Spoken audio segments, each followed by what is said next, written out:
Voyons maintenant comment est-ce qu'on peut retrouver la règle d'une fonction logarithmique lorsque vous connaissez en fait un point ainsi que l'abscisse à l'origine.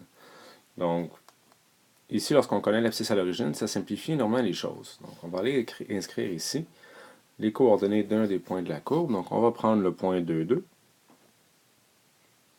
comme point xy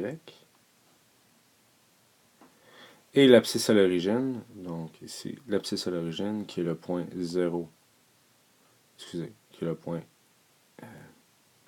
x 0, donc quand y est égal à 0. Ici, ça va être égal à moins 1, 0.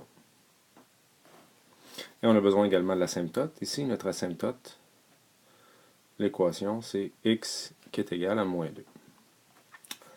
OK. Donc maintenant, on va commencer par aller déterminer la valeur du paramètre b. Donc, on sait que le paramètre, enfin, on sait, je vous annonce que le paramètre b vaut la chose suivante. En fait, la règle, c'est que l'abscisse à l'origine, donc si l'abscisse à l'origine, c'est moins 1, c'est égal à 1 sur b plus h. Donc, ici, 1 sur b plus h, et ici notre h est égal à moins 2, comme c'est notre asymptote. Donc, moins 2. Je vais faire plus 2 de chaque côté. J'ai donc 1 est égal à 1 sur b. Donc, assez facile de voir ici que b est égal à 1. Donc, je vous rappelle ici que lorsqu'on connaît l'abscisse à l'origine, on cherche une équation du type suivant, c'est-à-dire que y va être égal à logarithme en base c de b x moins h. Donc, on n'a pas de cas ici. Alors, je connais mon b.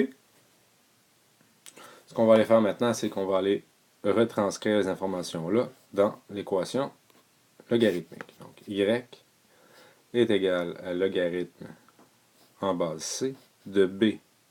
On va remplacer b par sa valeur. En fait, on va l'écrire au complet. Après ça, je vais remplacer les valeurs que je connais. On sait donc y, on va aller remplacer y par 2, étant donné qu'on avait pris le point 2, 2 au départ. C'est égal à logarithme en base c de 1 fois 2 moins 2. Et on va résoudre cette équation-là pour retrouver la valeur du paramètre c. Donc ici, 2 est donc égal à logarithme en base c de 4.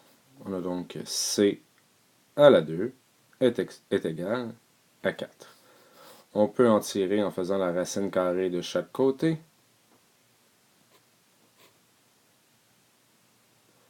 Que c est égal à 2, étant donné qu'on ne prend que la valeur positive, une base ne pouvant pas être négative. Donc maintenant, on peut réécrire l'équation au complet. On va donc avoir y est égal à logarithme en base 2 de x plus 2. Et voilà la règle de notre fonction logarithmique.